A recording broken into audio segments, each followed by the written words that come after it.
అన్నయ్య ఒక నిమిషం ఉండండి అన్నయ్య.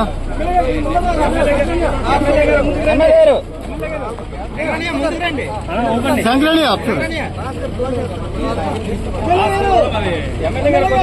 ముందుకు రండి అండి.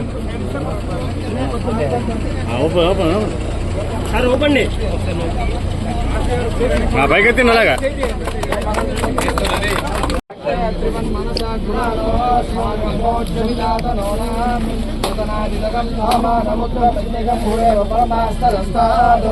శరపరుషదని దుర్గాని విశ్వాసాదేవో నిదుర్గాగ్ని ప్రత్నోషకమే.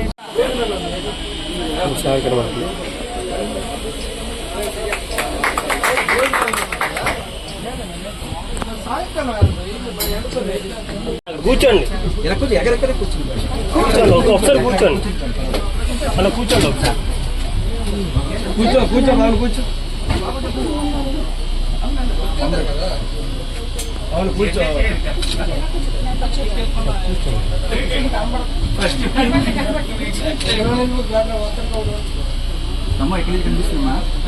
మన యువ కేంద్ర మంత్రివర్యులు కింజరాపు రామ్మోహన్ నాయుడు గారి చేతుల మీదుగా ఈ రోజు 5 బస్సులు ప్రారంభించడం జరిగింది. ఈ సందర్భంగా మళ్లీ శ్రీకాకుళం జిల్లా వాసులకి ఇందిరా బస్సు మళ్లీ అందించాం. ఏసీ బస్సు గత 7-8 సంవత్సరాలుగా అదే బస్సు ఉంటూ ఇంతవరకు గత 5 సంవత్సరాలుగా ఒక్క బస్సు కూడా కొత్త బస్సు ఇవ్వండి సరే కదా, పూర్తిగా అయిపోయినవన్నీ కూడా తీసి మూలేసేసిన పరిస్థితి.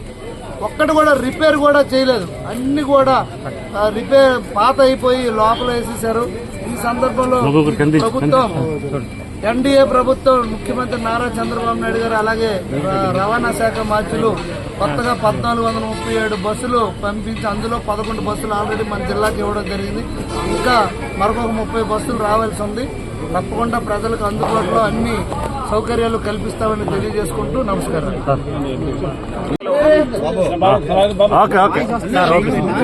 అందరికీ కూడా నమస్కారం. ఈరోజు శ్రీకాకుళం డిపో 1 నుంచి ఒక కొత్త 5 బస్సులు ఏపీఎస్ఆర్టీసీ వారి ఆధ్వర్యంలో చేయడం జరుగుతుంది. ఆశ్చర్యకరమైనటువంటి విషయం ఏంటంటే గత 5 సంవత్సరాలు వైఎస్ జగన్మోహన్ రెడ్డి ప్రభుత్వంలో ఒక్క బస్సు అంటే ఒక్క బస్సు కొత్తది మా శ్రీకాకుళం జిల్లా నుంచి మొదలుపెట్టినటువంటి సందర్భం లేదు.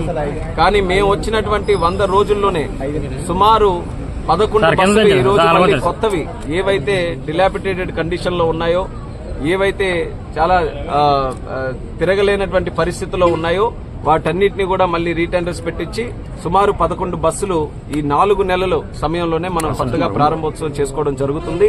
అందులో ముఖ్యంగా విశాఖపట్నం మా శ్రీకాకుళం జిల్లా నుంచి, శ్రీకాకుళం హెడ్ క్వార్టర్స్ నుంచి చాలా మంది వ్యాపార రీత్యా అనేక కార్యక్రమాల రీత్యా విశాఖపట్నం తరచూ వెళ్తుంటారు.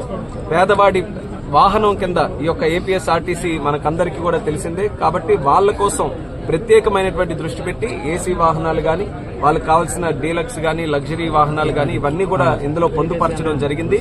దీని తాలూకా ముఖ్య బెనిఫిషరీ కామన్ మ్యానే అవుతాడు కాబట్టి చాలా ఆనందంగా ఉంది కార్యక్రమం చేసినందుకు. దీనికి రాష్ట్ర ప్రభుత్వం అలాగే మా మంత్రివర్యులు రాంప్రసాద్ రెడ్డి గారికి ఆయన కూడా ప్రత్యేక అభినందనలు తెలియజేస్తున్నాను. మా జిల్లా మీద ప్రత్యేక దృష్టి పెట్టి ఎప్పటికప్పుడు ఈ బస్సులు కూడా మా జిల్లాకు పంపించి కొత్తవి మొదలుపెట్టే అవకాశం కల్పిస్తున్నారు. మేము కూడా కమిటెడ్ గా రాష్ట్ర ప్రభుత్వం గాని, కేంద్ర ప్రభుత్వం గాని ఈరోజు నాది శాఖ విమానయాన శాఖ, అంటే విమానయాన శాఖ నుంచి రైలు శాఖ గాని, లేకపోతే మనకున్న రవాణా శాఖ గాని, ఆర్టీసీ గాని అన్నిటిని కూడా ప్రక్షాళన చేసి గత 5 సంవత్సరాలు ఏదైతే రాష్ట్రానికి నష్టం జరిగిందో అది పూడ్చిపెట్టి మళ్లీ రాష్ట్రం ఒక గాడిలో పెట్టి అభివృద్ధి వైపు నడిపించడానికి అందరం కూడా కలిసికట్టుగా కృషి చేస్తున్నాం. నిన్ననే మీరు చూసుంటారు, ఢిల్లీ నుంచి తిరుపతి చాలా సంవత్సరాల నుంచి డైరెక్ట్ ఫ్లైట్ లేకపోతే మనం వచ్చిన వెంటనే దాని మీద పెద్ద ఎత్తున కృషి చేసి అది కూడా మనం ప్రారంభోత్సవం చేసుకోవడం జరిగింది. అలాగే మన ప్రాంతానికి ఆంధ్రప్రదేశ్ రాష్ట్రంలోనే కొత్తగా 6 కొత్త ఫ్లైట్ కనెక్టివిటీస్ మనం ఇవ్వడం జరుగుతుంది. So flight connectivity, rail connectivity చూసుకుంటే వందే భారత్ ట్రైన్లు విశాఖపట్నం నుంచి రాయ్పూర్, దుర్గ్ వరకు కూడా మనం మొన్ననే ప్రారంభోత్సవం చేసుకున్నాం. అంటే ఏది విడిచిపెట్టకుండా ప్రయాణికులు ఏ మార్గంలో వెళ్లాలని చూసినా సరే అందరికీ కూడా మన రాష్ట్రంలో చక్కనైనటువంటి ఫెసిలిటీస్ అందించాలనే ఆలోచనతో రాష్ట్ర ప్రభుత్వం, కేంద్ర ప్రభుత్వం కలిసికట్టుగా కృషి చేస్తున్నాయి. భవిష్యత్తులో ఇది ఆదర్శంగా తీసుకొని మరిన్ని కార్యక్రమాలు కూడా చేస్తాం.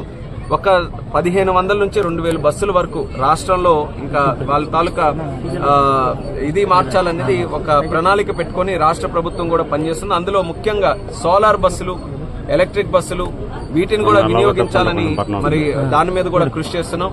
అంటే పొల్యూషన్ కాలుష్యం తగ్గించే విధంగా ఆర్టీసీలో కూడా చిన్న మార్పులు తీసుకొని రావాలని ఒక మంచి కార్యక్రమాన్ని చేస్తున్నాం. అలాగే మా శ్రీకాకుళంలోనూ కూడా